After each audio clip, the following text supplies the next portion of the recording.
J-Mac, yesterday's game, I mean, it was like you said, a rainy snooze fest. You saw moments out of this offense, but yet again, the offense just not on the same page on the final drive. DJ Moore said as much in the locker room after.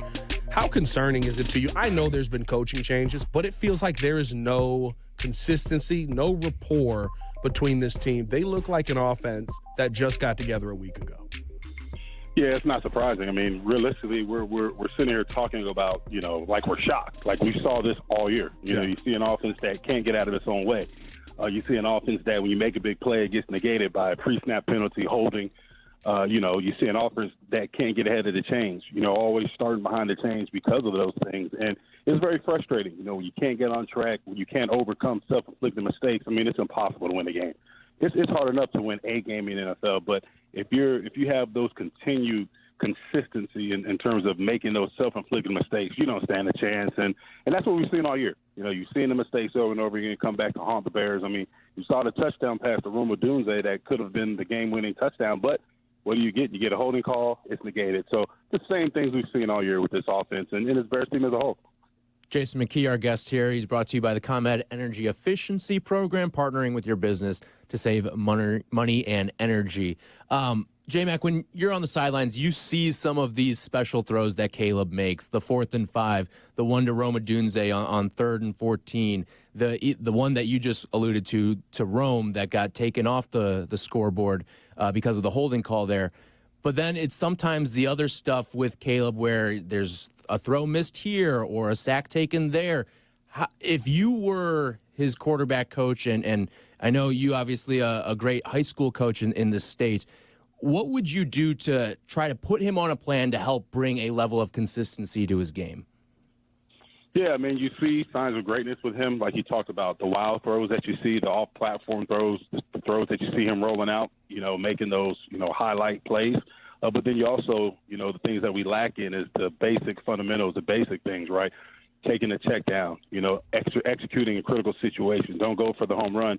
Take the check down can lead to the first down. So, from a coach standpoint, a young quarterback, a lot of these young quarterbacks, they have those tendencies, right? You got a lot of expectations on your shoulder. You're brought in to turn the tide of a franchise. You want to make the special play. But in the NFL, you have to take a lot of times what the defense giving you, but you also have to play within the scheme in terms of executing in critical situations. So it was just basically harping on the details, the overall details in terms of its fundamentals, but the overall details in terms of game management, understanding critical situations, how to operate in those moments. And that's something he's going to have to learn. I mean, we forget he's only played, 16 games this year. Right. So, I mean, it's growing pain. Some quarterbacks come in this league and they get it right away, and they have good coaching. I mean, look at Bo Nix. He's got Sean Payton. It's a lot of things that factor into the development of a quarterback. And it's, a lot of in terms of, I mean, look at, his supporting cast. You talk about the offensive line. I mean, there's a lot of factors that aid in the success of a quarterback being successful in their first year. J-Mac, this offensive line has been a question all season. I mean, you've talked about it over on the Chicago Bears podcast a ton. How concerning is it to you that our third-round pick, Karan Amagaji, is yet again a healthy scratch, somebody who can't seem to find the field, that they've been scared almost to put on the field, but they're willing to go with guys like Jake Curran, who, I mean, I don't know if you could tell from the sideline last night or if you've watched the tape yet, but there were so many times where he basically didn't touch anybody. I thought he was sitting next to you. Yeah, it was protection was very confusing to me. I actually went back and watched all 7 sacks this morning of Caleb, and you just look at the protection. I mean, even 5-man protection, I mean, they're bringing 6 guys, and you can put that on offensive line, but, they're bringing one more that you can block because you got 5 guys in protection. So also look at the route concepts. Where's the hot? Where's Caleb's out? How is he beating that extra man that's coming in protection? So, yes, we can point at, Jay Kern, we can point at the offensive line, but it's the whole protection scheme in a nutshell. It's like you said, Karan Amagaji, that guy you drafted high, a guy who you were counting on this year, who's been hurt throughout training camp, didn't get those reps, obviously got in the Detroit game and, didn't fare well. This would have been a good opportunity for him to keep learning. You put him in Monday Night Football against a tough Detroit defense, and yes, he failed, but the only way for him to fail and get better is to get those reps, and this would have been an opportunity. So it's very concerning that you would put Jay Curran out there over your third-round draft pick, and, it does raise a lot of questions for concern about his future. Jason McKie with us, Bears sideline reporter on Carmen and Yurko. Tyler Aki, Pat the designer, in for the guys today. Speaking on the flip side of the ball here, defensively, one of the curious inactives, a healthy scratch of another highly drafted Ryan Poles guy, Zach Pickens, not a part of the mix there. And Pat and I were just talking about this about 10 minutes ago, but for as much flack as the offensive line catches, it seems like there's a lot of issues on the defensive line that maybe go a little under the radar because of the offensive line struggles. Would you agree with that? Yeah, definitely. You look at a defensive line that hasn't got the sacks. I mean, look at Montez Sweat got a sack last night because Geno Smith tripped. He tripped over running back foot when he went to drop back. Take what I can get on the paycheck, J-Mac. When you look at it like this, right? Zach Pickens a healthy scratch. Well, he's pretty much been inactive whenever Javon Dexter's been in the lineup. So Javon Dexter was back. They put Zach Pickens on the inactive list. But the concerning thing is, you have a guy like Jonathan Ford who you brought in off the street a few weeks ago who actually played well against Detroit, and they activated him over Zach Pickens. So, obviously there's something they see from Jonathan Ford, or they want to get a better look at him because they've had a lot of looks at Zach Pickens, and now I don't know. I just think they want to see some other guys late in the season. To me, it's so concerning to J-Mac because me and Tyler were talking about this. I feel like when you look on the outside of this team, there's a ton of talent there. And it just feels like Ryan Poles has put these guys in a tough position. I want to sit here and say Tyreek Stevenson isn't doing his job well. I want to sit here and say Tremaine Evans needs to play better. And maybe those are still things that hold true. But it's so hard, and on both sides of the ball, wide receivers and DBs and linebackers alike, it's so hard to sit there and get a true evaluation when on the defensive side, the quarterback has all day to stand back there. And on the offensive side, Caleb Williams says set Hut, and he's running backwards because there's two guys coming up the middle as Coleman Shelton falls over yet again. Yeah, I think it goes back to development. It goes back to coaches making sure they're putting their players in position to succeed.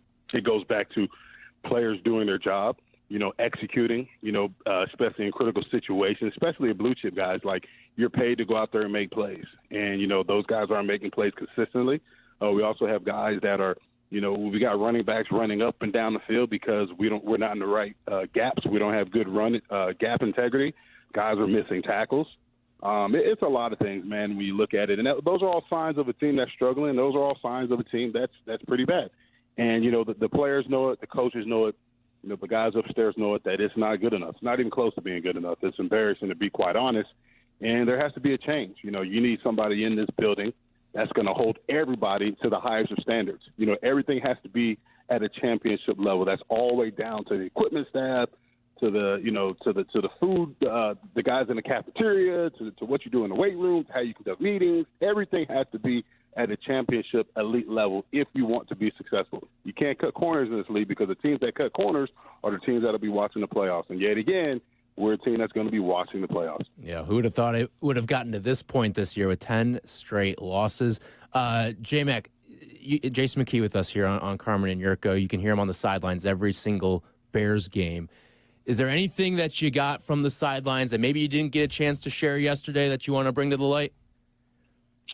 No, it's just, guys, there's moments where we show signs of doing a lot of good things, but, the bad outweighs the good.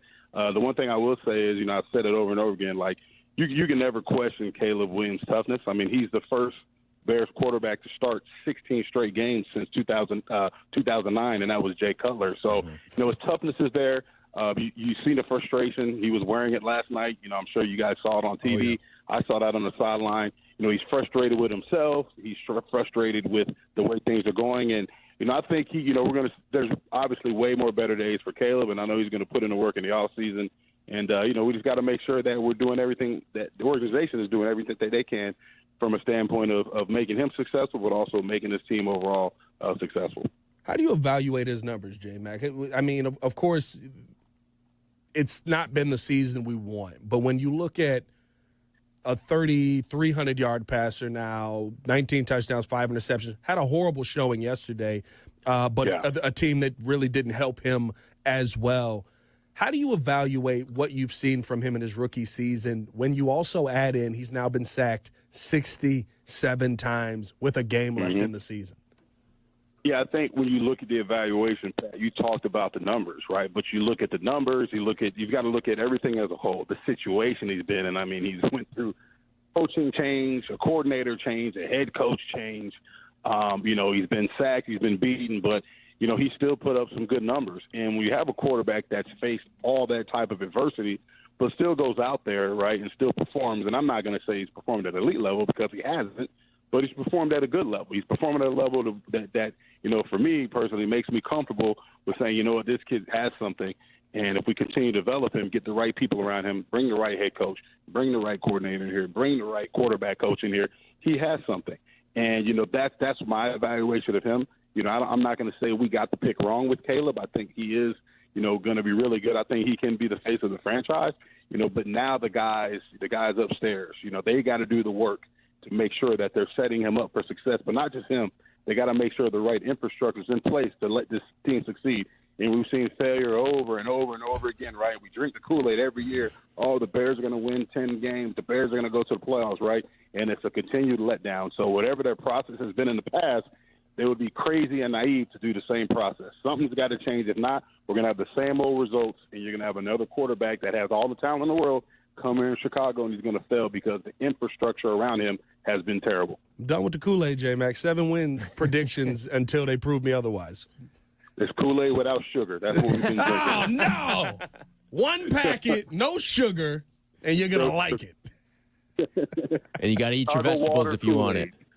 Yep. J-Mac, before we let you go here, so you got the Packers coming up next. You're coming off of the long week here. Green Bay probably playing for some sort of seeding here.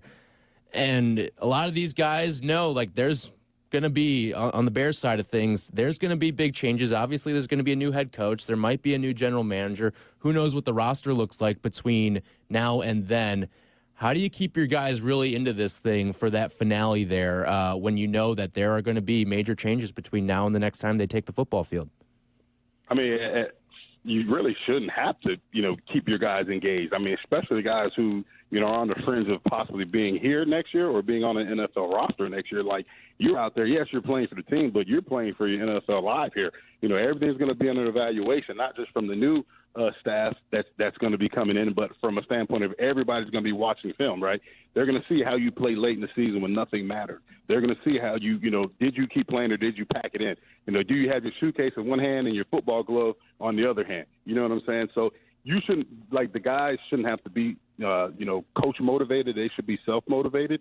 And, you want to do everything that you can to go out with a win. And no better feeling than, hey, you know what, we've been on a terrible losing streak. It's been an awful season, but, hey, we can go out with a bang by beating Green Bay, and that's the mindset I think that they should have over there at Hallis Hall this week. All right, J-Mac, appreciate the time, and hopefully we can get that win up at Lambeau next week.